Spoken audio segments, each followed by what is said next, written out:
नमस्कार विद्यार्थी मित्रों, आज हम कक्षा 6वीं का हिंदी बाल भारती का एक नया पाठ लेकर आपके सामने उपस्थित हैं। पाठ का नाम है नई रीत, पाठ 4। तो आज हम इसका संपूर्ण स्वाध्याय देखेंगे। तो चलते हैं सबसे पहले शब्द वाटिका की ओर। रीत यानी प्रथा या रीति, माहौल इसका अर्थ होता है वातावरण, हैरान यानी परेशान, ढोंगी यानी पाखंडी यानी जो झूठे लोग होते हैं ना, पाखंडी, आलाप यानी संगीत के सुर, और मंद यानी धीरे या कम।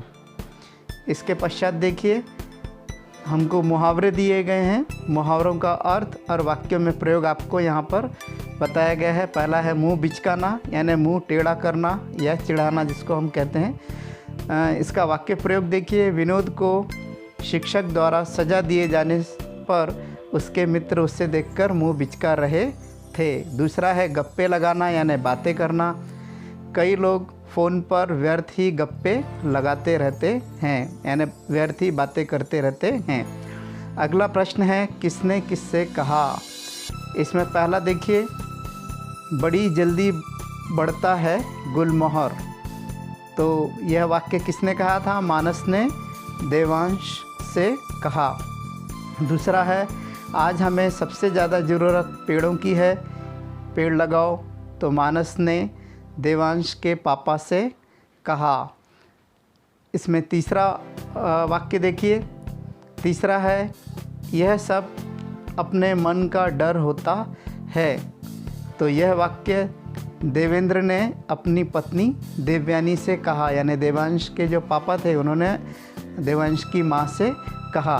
चौथा है कोई आत्मा वात्मा भूत प्रेत का चक्कर है। तो देवयानी ने देवेंद्र से कहा। इसके बाद में अगला प्रश्न है निम्नलिखित प्रश्नों के उत्तर हम एक वाक्य में देखेंगे उसके उत्तर। तो इसका पहला प्रश्न है नई रीत पाठ में किसका जन्मदिन मनाया जा रहा है। तो ये तो आपको पता ही होगा अगर आपने पाठ अच्छे से समझा है। तो नई रीत पाठ में देवांश का जन्मदिन मनाया जा रहा है। दूसरा है मानस ने देवांश को उपहार में क्या दिया।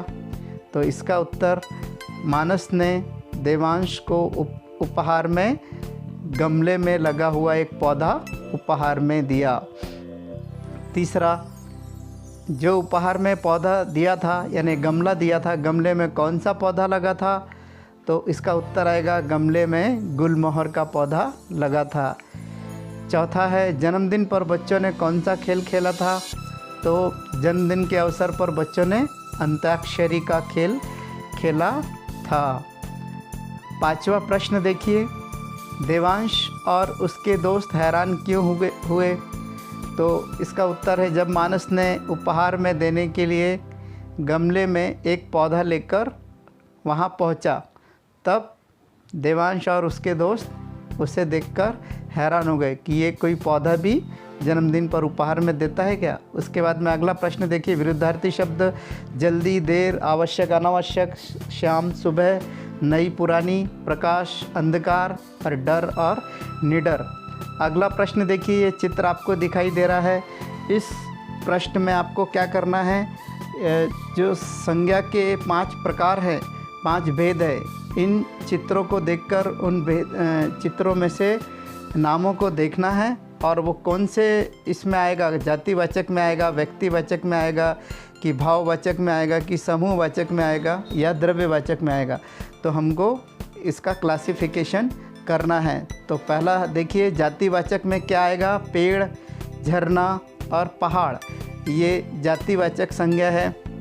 व्यक्तिवाचक किसी का अगर नाम है तो वो गौरव, श्रद्धा, रुचि, आकाश, रघुनाथ, ये उनका व्यक्तिवाचक में आ जाएगा।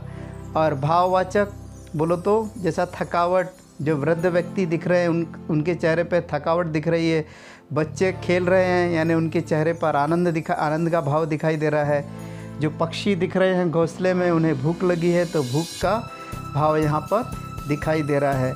तो ये जातिवाचक, व्यक्तिवाचक और भाववाचक के हमने वर्गीकरण किया। इसके बाद में समूहवाचक और द्रव्यवाचक में देखिए यहाँ पर दल दिखाई दे रहा है, तो दल जो है, जो पक्षी है उनका दल दिखाई दे रहा है, झुंड है ना, झुंड भी आपको दिखाई दे रहा है। समूह यानी बहुत सारे लोगों का समूह, जो समूहवाचक संज्ञा होता है, एक से अधिक जहाँ पर लोग होते हैं उसे हम समूहवाचक संज्ञा कहते हैं। तो झुंड मछलियों का झुंड है, पक्षियों का समूह दल है, और ये समूहवाचक हो गया। द्रव्यवाचक बोलो तो घास, पानी, मिट्टी, ये सब द्रव्यवाचक संज्ञा है, जिसे हम पदार्थवाचक संज्ञा भी कह सकते हैं। तो इसका हमने वर्गीकरण यहाँ पर किया। तो बच्चों, यदि ये वीडियो आपको पसंद आया है तो इसे लाइक करो, शेयर करो, अपने